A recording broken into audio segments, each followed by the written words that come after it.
Hello, everyone, and welcome to my Biz Security channel. Today, we've got Andrew Bycroft from iResilience and also part of my Biz Security. Welcome to the channel.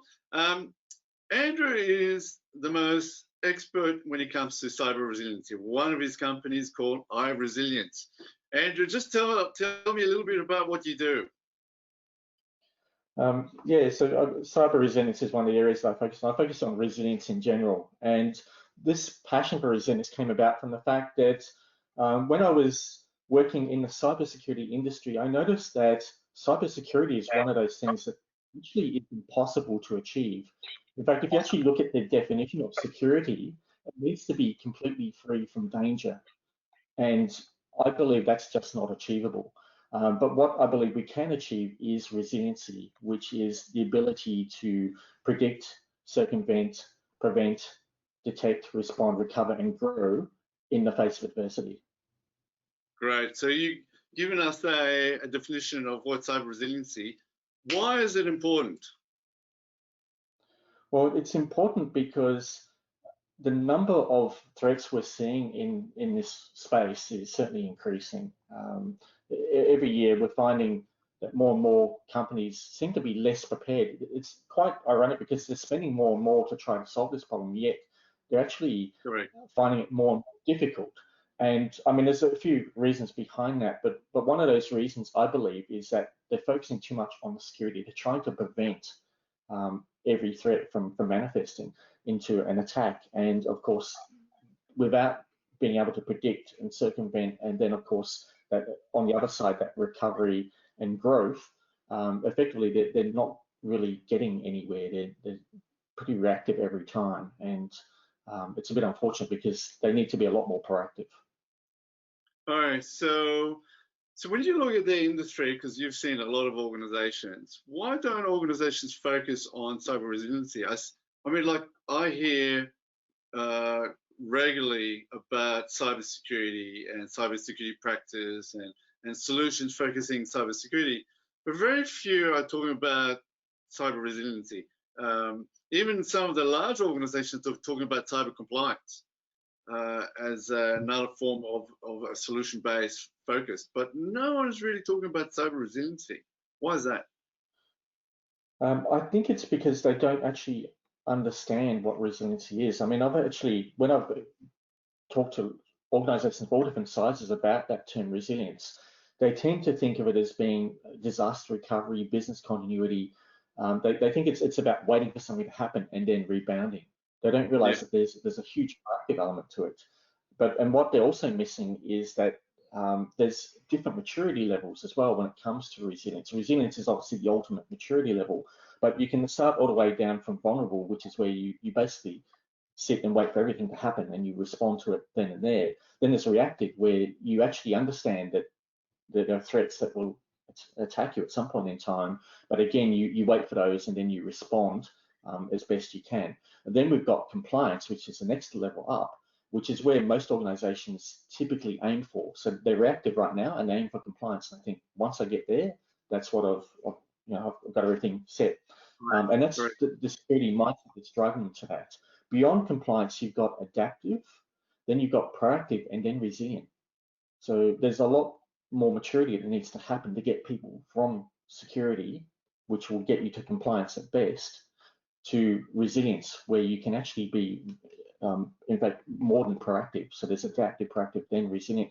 Resilient is about consistently being proactive and being able to predict. And when I say predict, I'm not talking about using a crystal ball. I'm actually talking about deducing what could happen next based on the information you've already got. Yeah.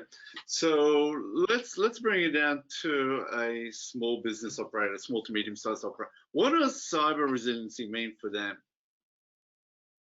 Okay, what it means for them is to actually capitalize on the assets they've already got. So obviously they've got assets that keep their business alive. I like to say that every business has assets, and if it didn't have assets, well, there's no reason for it to be in business. But some of it's less tangible assets are things such as the fact that it is small and nimble, so it can actually adapt and be very flexible. And adaptability is a key aspect of resilience.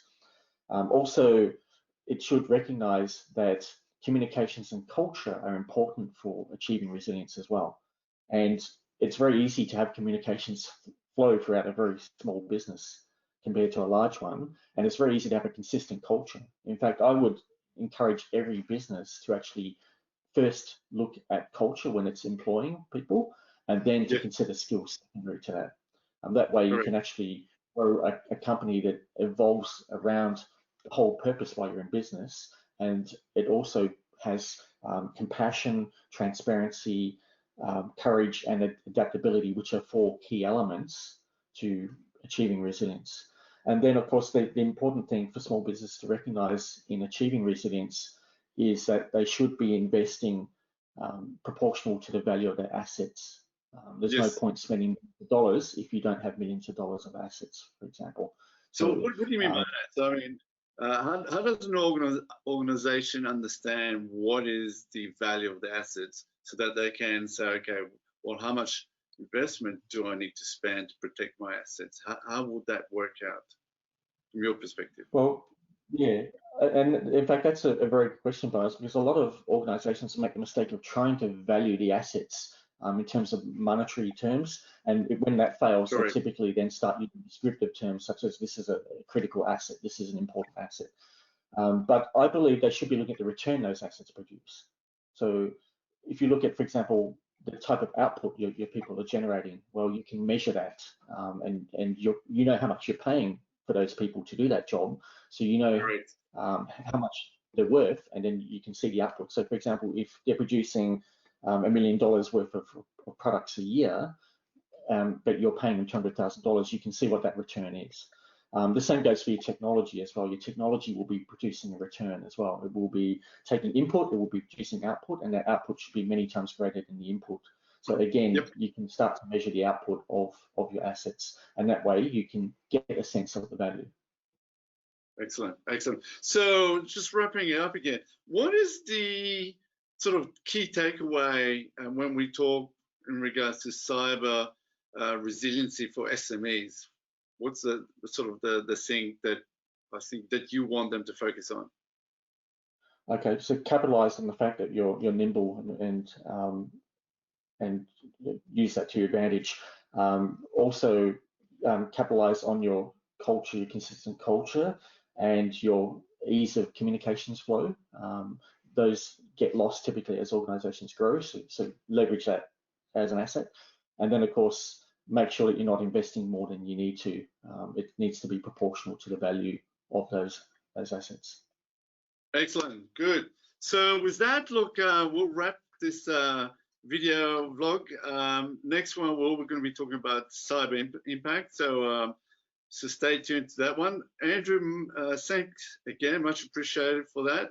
I'm Buzz Fisher, and we've got Andrew Bycroft, and we're from MyBizSecurity. And feel free to reach us out. Talk soon.